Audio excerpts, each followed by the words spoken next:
ओम शांति प्यारे भाई और बहनों। आज की क्लास का डेट है 19/10/62। ज्ञान और योग बल से कर्मातीत अवस्था को पाने वाले ही इज्जत से जाते हैं। ज्ञान और योग बल से कर्मातीत अवस्था को पाने वाले ही इज्जत से जाते हैं। ओम शांति। अपनी बुद्धि अभी बहुत दूर निकलती जा रही है।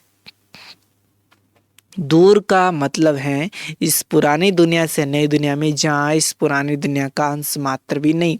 ऐसे नहीं कि वहाँ भी माया का थोड़ा अंश रहता है, नहीं। बाप समझाते हैं कि वहाँ माया का अंश भी नहीं है, प्रकृति है लेकिन माया नहीं है। माया का फिर अपना समय, इसलिए इस बुद्धि को 5 विकारों से दूर हटाना है। बाप कहते हैं कि अब तुम्हारा काम मेरे से है, इसलिए कर्मातीत अवस्था में आना है। जैसे गर्भ से आत्मा शरीर आए, ऐसे बनना है। आत्मा ने चोला पीछे धारण किया, आए तो भी अशरीरी जाना है। आए तो भी अशरीरी जाना है, तो भी आई तो भी अशरीरी जाना है, तो भी अशरीरी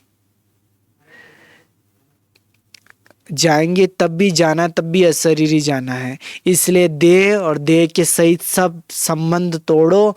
क्यों? क्योंकि अब वापस जाना है। तो ज्ञान योग बल से अशरीरी होने में फायदा है। जाना तो सबको है, परंतु इज्जत से जाने का इफाजा मिलेगा, और ऐसे ही जाने से फिर दंड के भागी बनेंगे। बाकी उनका इजाफा इतना है जो कहते हैं कि तुम स्वर्ग के मालिक बनेंगे, फिर शरीर स्वर्ग में मिलेगा। अब तो एक एक पॉइंट की टेम्पिटेशन का पता है। हर एक सब्जेक्ट में से फ़ायदा अलग अलग, ज्ञान से अलग, योग से अलग।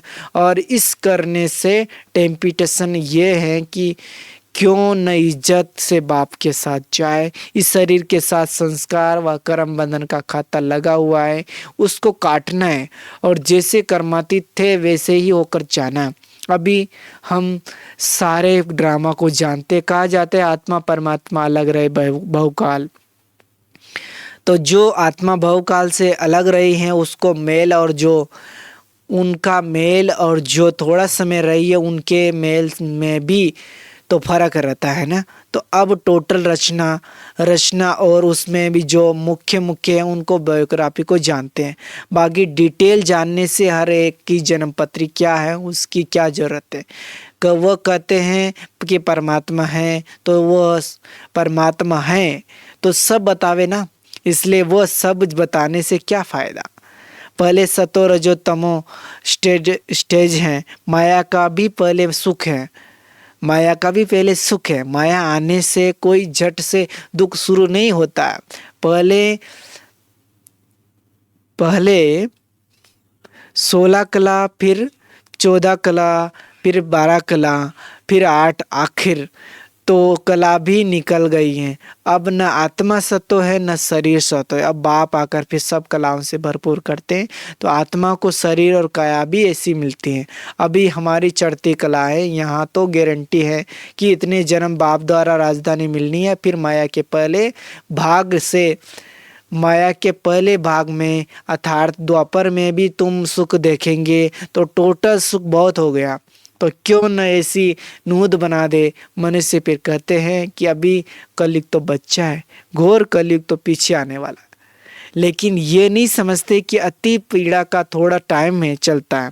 अगर बहुत समय चले तो पता नहीं लाइफ क्या हो जाए। आगे पाकिस्तान हिंदुस्तान के बीच में जो झगड़ा चला वो बहुत समय तो नहीं चला ना सका। अब घोर कलयुग के पीछे तो ही आना है, जो थोड़ा समय ही चलेगा। अभी सोचना चाहिए कि हमको बाबा मिला है। दुखी वो होंगे जिन्हों को कोई सहारा नहीं मिलेगा। ये जन्म अति दुर्लभ है। क्यों दुर्लभ है? क्योंकि बाबा आकर मिला है। जब दुनिया आकार में होंगी तो उस समय हम सुख में होंगे, तो अंदाजा सुख का सुखी रहेंगे। लेकिन हमारे बच्चों के हमारे बच्चों के बच्चे अर्थात 21 पीढ़ी सुख पाएंगे। हमारा अभी से ही परमात्मा की पालना का खाता शुरू होता है। हमको तो अभी बाबा ही सिखला रहे हैं।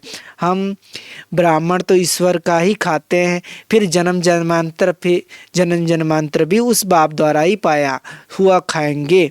श्री नारायण का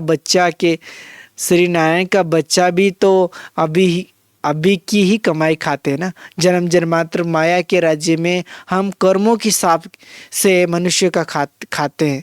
ये ज्ञान भी इस समय है, बाकी सत्युग में थोड़ी ये ज्ञान रहता है। त्रिकालदर्शी अब है।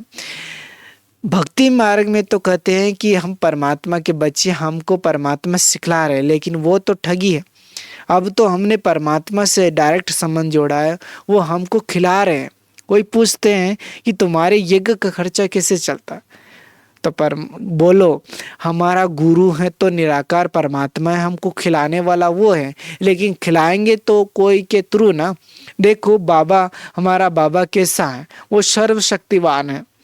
हमको वो रूह वो नशा रहता है कि हमारा बाबा हरता करता है, पुरानी दुनिया का हरता, नई दुनिया का करता। हमारे बाप को कोई बाप नहीं है, वो सबका बाबा है। अच्छा, कल फिर सुनेंगे 24/10/62। आज के लिए इतना ही। ओम शांति।